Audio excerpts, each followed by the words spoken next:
Regresamos, estamos aquí de nuevo en nuestro programa Historias de San Luis y tenemos con nosotros hoy a la licenciada Carla Verónica Pérez Hernández, que nos va a platicar sobre su interés por historiar el deporte. Carla Verónica es egresada de la Facultad de Ciencias Sociales de la Universidad Autónoma de San Luis Potosí, de la licenciatura en Historia. Carla, tú hiciste tu tesis para obtener el grado de licenciada en Historia sobre la historia del deporte en San Luis. Sí, ¿nos puedes platicar de qué años a qué años abarca tu estudio? Sí, bien. Primero que nada, mi interés por el deporte nace porque pues mi familia siempre como que ha tenido ese tipo de gusto por las actividades deportivas. Entonces, cuando yo estoy en la licenciatura, empiezo a leer, uno de los autores que más me interesa leer es William Beasley. Él menciona que en 1890 hay una gran afluencia de gente de otros países, Europa y Estados Unidos, y es así como empieza a darse un mayor impulso al deporte. Entonces, yo tomo esa fecha como referencia y en mi tesis yo manejo la década de 1890 a 1900. Ese es mi sí, pero Beasley habla de todo el país. Ajá. Sí, y sí, tú sí te refieres a San Luis. A San Luis, sí, claro, claro. Sí, solo la temporalidad es como referencia. Y efectivamente, en las fuentes hemerográficas yo encuentro demasiada información sobre diversos deportes. Los que más me llamaron la atención por interés personal fueron el ciclismo, el frontón, high alay y el boxeo. Vaya, entiendo el ciclismo y el high alay, pero el boxeo, ¿por qué te interesó el boxeo? Lo que me muestran las fuentes hemerográficas es que el boxeo no era bien recibido en la ciudad de San Luis Potosí. Constantemente se puede ver en las notas de los artículos en periódicos que lo consideran como un deporte bárbaro. Sin embargo, la comunidad estadounidense establecida aquí gustaba mucho de ese tipo de actividades. Y entonces, a pesar de que la prensa local se quejaba, también pues publicaban que, o sea, los norteamericanos festejaban ciertos eventos con peleas de pugilato. Muy bien, y cuando dices las fuentes hemerográficas, ¿nos estamos refiriendo al Estandarte? Sí, claro, el periódico El Estandarte. El periódico El Estandarte, cuyo director era Primo Feliciano Velázquez, que después se convierte así como en el historiador por excelencia de San Luis durante una temporada. Sí, y es interesante esto que mencionas de que se consideraba un deporte bárbaro. Bueno, tú encuentras con que hay una marcada preferencia de la comunidad norteamericana por este deporte, pero ¿qué nos puedes platicar sobre el boxeo en San Luis, además de esto? Pues las noticias que llegaban más que nada también eran sobre las peleas que ocurrían en Estados Unidos. Entonces, había comunicación sobre los resultados de las peleas. Y principalmente, dado lo que nos muestran las fuentes, es que lo practicaba gente de color o gente de bajos recursos, porque en las peleas se manejaban mucho las apuestas.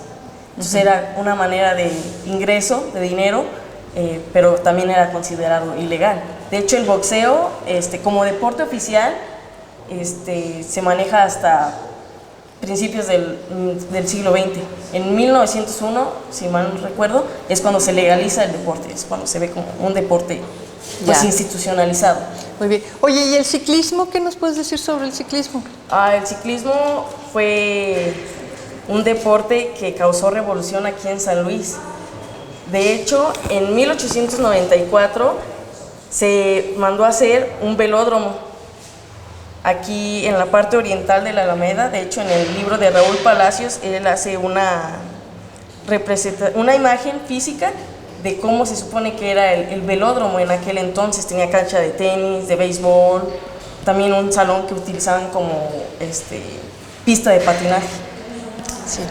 Oye, Carla, tú aprendiste a nadar en esta alberca del Montecillo. ¿Cómo era la alberca cuando tú aprendiste a nadar aquí? Sí, cuando yo empecé a practicar la natación en esta unidad, no estaba techada.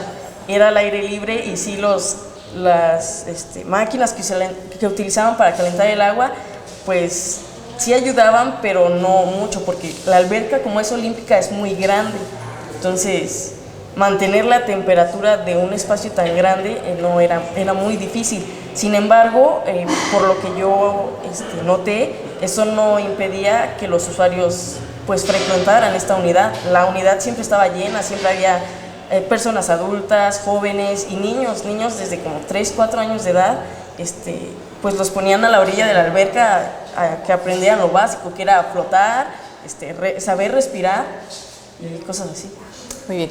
Oye, Carla, rapidísimo nada más porque el tiempo se nos acaba. Sí, claro. ¿Qué nos puedes comentar sobre el Jai Alai en San Luis? El Jai Alai estuvo presente en San Luis desde, bueno, no recuerdo bien, o sea, pero ya tenía un antecedente desde antes de lo que yo alcancé a estudiar, pues dada la presencia de la población vasca. En 1896 se pide permiso al ayuntamiento para establecer una cancha de frontón en la calle de la Tercera Orden. En 1897 inauguran la cancha y también causa un gran revuelo. Constantemente están promocionando las funciones que va a haber y publican el reglamento de cómo se tiene que llevar a cabo el juego, cómo son los puntos, cómo son las faltas. Sin embargo, a partir de 1898 empieza a haber como un decaimiento en cuanto a la publicidad y en 1899 clausuran la cancha y la demuelen. ¿Y por qué? Bueno, ¿por qué crees que pasó eso? Sí, claro. Mis sospechas es que como también era un deporte que se manejaba por medio de quinielas, apuestas, hubo conflictos.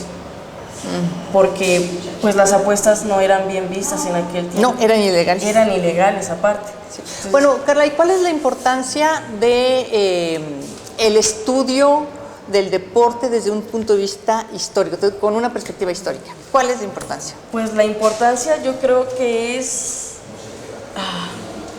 un poco difícil de decirlo. La importancia del deporte es cómo va evolucionando a la par de la sociedad. La sociedad es la que le da la funcionalidad y el significado al deporte. En este caso, bueno, en el caso de la unidad del Montecillo, yo podría decir que es muy importante, dado que es parte del legado que dejó don Ramón Gómez y su pila. O sea, la alberca está aquí porque la comunidad es parte de su identidad, o sea, las albercas, el agua, la natación. Está muy bien. Pues muchísimas gracias, Carla. Te agradezco mucho que hayas venido con nosotros a este programa Historias de San Luis. Si tienen algún comentario, recuerden enviarlo a nuestras redes sociales. La dirección aparece en pantalla y nos vemos en la próxima edición de Historias de San Luis.